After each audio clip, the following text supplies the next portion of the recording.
Alô, amigos do Bichos Tagarelas, nós estamos aí entrando no período de recesso do carnaval e é sempre bom alguns lembretes relacionados à segurança humana e segurança veicular. Bom, primeiro é a segurança veicular. Eu, como jornalista, nesses períodos de festas, recebo, olha, são dezenas de mensagens de empresas vinculadas a fabricantes de pneus, fabricantes de equipamentos automotivos, seguradoras, que são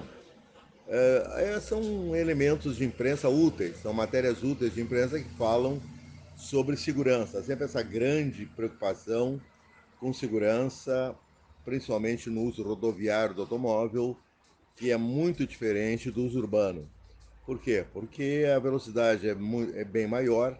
Nós temos um circuito rodoviário que é composto em mais de quase 90% de vias de duas mãos apenas, o que torna qualquer ultrapassagem uma atitude de altíssimo risco.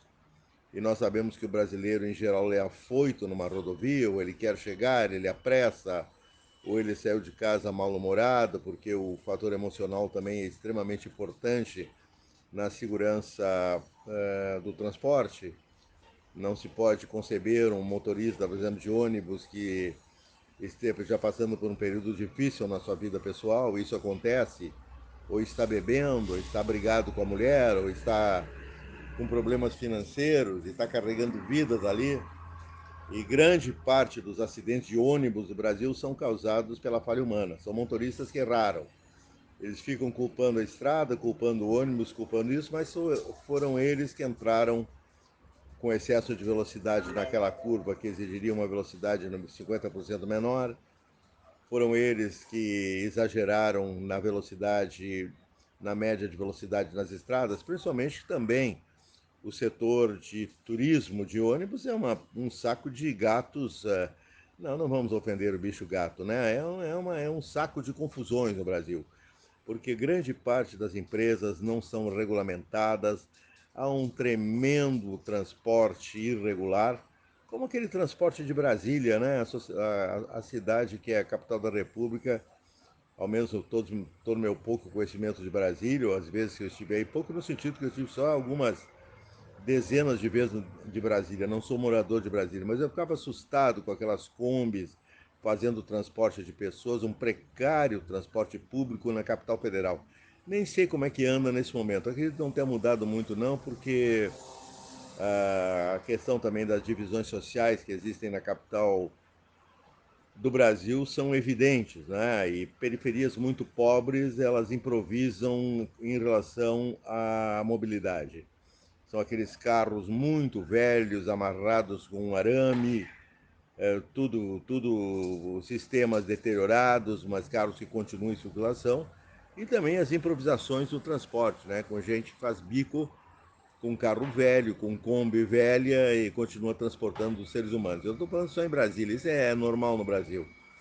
Se nós formos ver aqui em Porto Alegre, por exemplo, alguns carros que estão aí no Uber, como eu já peguei, sinceramente, eu como especialista em pilotagens, com formação fora do Brasil, né? Eu tive o trabalho de fazer uma formação com aqueles instrutores alemães, lá no ADAC na Alemanha, onde eu estive mais de uma vez, os caras gritando comigo como se eu estivesse numa instituição psiquiátrica não, mas num campo de trabalhos forçados, entendeu? É o estilo deles, né?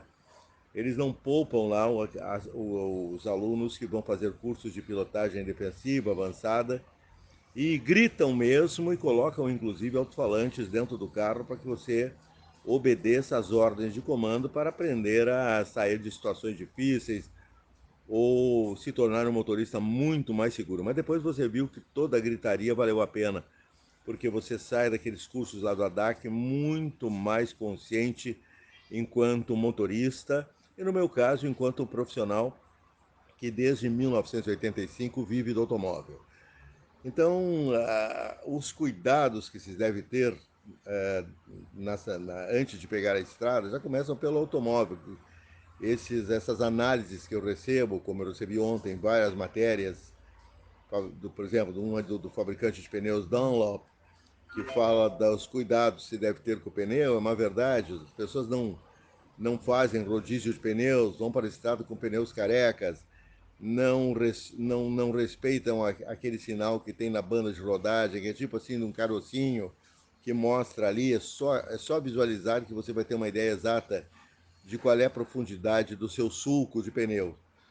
Se aquele carocinho ficar saliente, como a ponta de um vulcão, é sinal que você tem que trocar o pneu porque os sulcos estão desgastados e significa que você não terá nenhuma aderência no caso de uma frenagem pânica, que são as piores frenagens. É aquele boi, que aqui no Brasil é comum, né? Eu já viajei todo o interior do Brasil, era um monte de vaca pastando na estrada, lambendo asfalto, talvez gostem do asfalto, não sei. A total irresponsabilidade de caras que cuidam de animais em chácaras à beira do caminho, que deixam animais soltos. E você sabe que se você vem em velocidade com um carro e bate numa capivara, um bicho de maior porte, é um acidente gravíssimo, instantâneo. Com certeza você vai perder o controle do veículo, ou pior, o animal pode ser projetado pelo para-brisa dianteiro para dentro do carro e mata todo mundo. Isso já aconteceu milhares de vezes no Brasil. Por exemplo, é um problema animais na pista, principalmente nas zonas periféricas de cidades ou áreas rurais do Brasil. Inclusive, não é só o motorista que deve ser protegido, né? O animal deve ser protegido. Nós temos aqui no Rio Grande do Sul a zona do Taim, que é uma zona de proteção ambiental, um parque ecológico, que só recentemente colocaram túneis para animais e os atropelamentos ali dos bichos que atravessam a estrada ainda acontecem com uma tremenda frequência, mas era uma mortandade tremenda. E também acidentes graves causados pela travessia de animais que agora estão se acostumando a passar por esses caminhos subterrâneos para chegar de um lado ao outro da rodovia. Bom, esses são os cuidados, né? O primeiro cuidado realmente são os pneus, você tem que verificar. Faça rodízio de pneus numa determinada quilometragem, em torno de 10 mil quilômetros, não mais do que isso. Verifique, troque pneus, os pneus não custam uma fortuna. Há pouco tempo atrás eu troquei os pneus do carro da minha esposa e comprei pneus de uma segunda linha da John Motors, que o nome é Kelly, e são pneus da Goodyear de excepcional qualidade. E é uma segunda linha mais barata, você tem que procurar essas ofertas no mercado. Eu troquei numa dessas grandes redes aí que lidam com pneus e o carro ficou de um dia para outro com outro comportamento dinâmico. Eu quase estava negligenciando que fazia muito tempo que não se trocava aqueles pneus, os pneus do veículo. Trocou, o carro voltou a ter estabilidade direcional, voltou a fazer curvas em segurança. Por isso que o pneu é fundamental. Depois todos os sistemas mecânicos do carro. Imagina, não se concebe alguém ir para a estrada com uma direção que está tremendo. Se você freia o carro, vai sair violentamente para a esquerda ou para a direita por falta de balanceamento e geometria, ou porque os freios estão desiguais na sua aderência. Você pode, por exemplo, ter as pastilhas desgastadas totalmente no pneu da direita, na roda da direita, ali no disco de freios. No disco do freio, as pastilhas podem estar desgastadas de um lado, pode não estar do outro, e de repente você perde numa frenagem brusca o controle direcional. E frenagens bruscas no Brasil acontecem a toda hora, né, amigos? Aqui eu que ando aqui no trânsito, no momento eu estou testando um Kwid da Renault que me foi entregue essa semana. O Kwidzinho é bem rapidinho no trânsito urbano. E aí existe um outro problema também que se refere à cidade rodovia, é o abuso da alta velocidade que é comum no Brasil. Há poucos dias atrás eu voltava numa Ranger, numa picape Ranger do litoral gaúcho. Nós temos aqui a BR-101 que liga Porto Alegre ao resto do Brasil. É uma via no momento de 3 pistas de um lado, 3 pistas do outro. Relativamente segura porque o asfalto está bastante desgastado e tem muitas depressões do asfalto devido ao tráfego de caminhões pesados. Mas o que me impressionou na minha volta, eu estava com a minha esposa ao lado, que tem um olho fantástico, até porque é uma fotógrafa, sempre usou muitos olhos na sua profissão, e ela dizia, Renato, o que tem lá na frente? O que é aquilo ali? E aí você olhava e tinha uma traseira de um veículo que no meio da parte lá que não se sabia se era uma carroceria ou uma tampa de porta-malas, havia uma placa luminosa que o cara colocou, que ofuscava completamente as próprias sinaleiras do veículo. Era um caminhão, e um caminhão satisfeito, caminhão para 40 toneladas ou mais. O cara botou uma placa de iluminação no meio da carroceria, lá atrás, na altura dos olhos do motorista que vem atrás. Isso, pela lei, é completamente vetado. E era uma coisa que ofuscava aquele motorista que vinha pela traseira. Um outro cara que a gente também não sabia o que era na nossa frente, se era uma moto, se era alguém caminhando na estrada, porque era mínima sinalização de uma luzinha na traseira de um carro com as sinaleiras desligadas ou estragadas. Ah, amigos, isso é crime, porque você tem que enxergar o que vai na sua frente, principalmente numa viagem noturna, e milhões estarão nas estradas de noite nesse carnaval, se deslocando no interior do Brasil, se deslocando numa cidade para outra. Então são cuidados dos equipamentos do carro. Passe numa revenda. Uma revenda de automóveis faz uma avaliação para você de 100 itens do automóvel na questão de meia hora. E se tiver coisas para serem feitas, eles têm os serviços rápidos, que são trocas de lâmpadas, é, enfim, troca de pastilhas de freio, que hoje são feitas rapidamente também. Enfim, melhora e manutenção, principalmente dos serviços de segurança de um automóvel, dos mecanismos de segurança de um automóvel. E depois vamos para a última faixa, né? Que essa é perigosa. Essa aí que mora o perigo, a falha humana, né?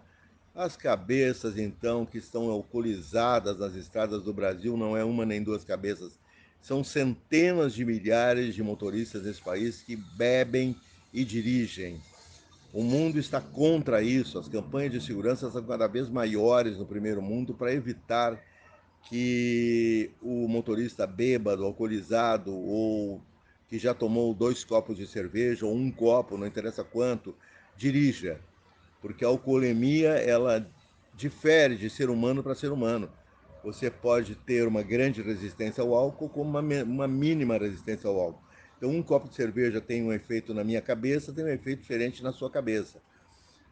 Mas é impressionante hoje como os países desenvolvidos já venceram o alcoolismo. No caso da Suécia, os acidentes de trânsito na década de 70, 80, até a década de 90, eram causados pelo álcool, 80%. O sueco, até pelo clima frio, bebia e dirigia.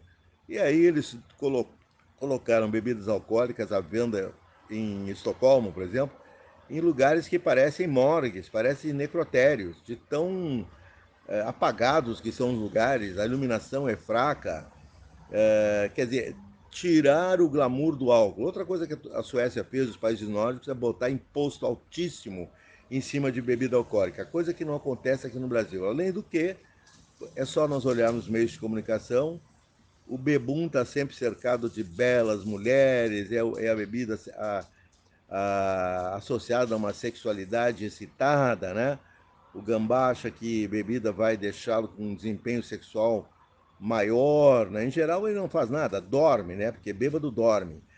Mas é um negócio realmente impressionante. Eu fico impressionado como não existe a menor legislação para controle de vendas de bebidas alcoólicas nos meios de comunicação do Brasil. É uma vergonha isso. Inclusive na TV a cabo a gente vê essas publicidade escamoteada de caras que, sob o pretexto de mostrarem a cerveja que combina com a alimentação, ele passa por 10 fabricantes de cerveja, bebe em todos, mostra isso no ar e depois já mostrou o cara, inclusive, chegando de carro numa cervejaria. É impressionante. É um canastrão que apresenta um programa onde ele visita tirando, como se diz aqui na gíria, né? Pega a beira em tudo que é lugar, não paga nada, ainda bebe de graça e depois vai de um lugar para outro de carro ainda. E isso está na televisão brasileira. Na França, qualquer sugestão de bebida alcoólica no meio de comunicação já gera uma penalidade tremenda para o fabricante de bebida. A publicidade está vetada de bebidas alcoólicas há muito tempo na televisão francesa. Medidas que o Brasil deveria tomar, né? Então, amigos, cuidem-se nesse feriadão, porque não vai ser fácil. São milhares que vão sair de casa e não vão voltar. Abraço a todos, ótimo carnaval e voltamos na próxima semana.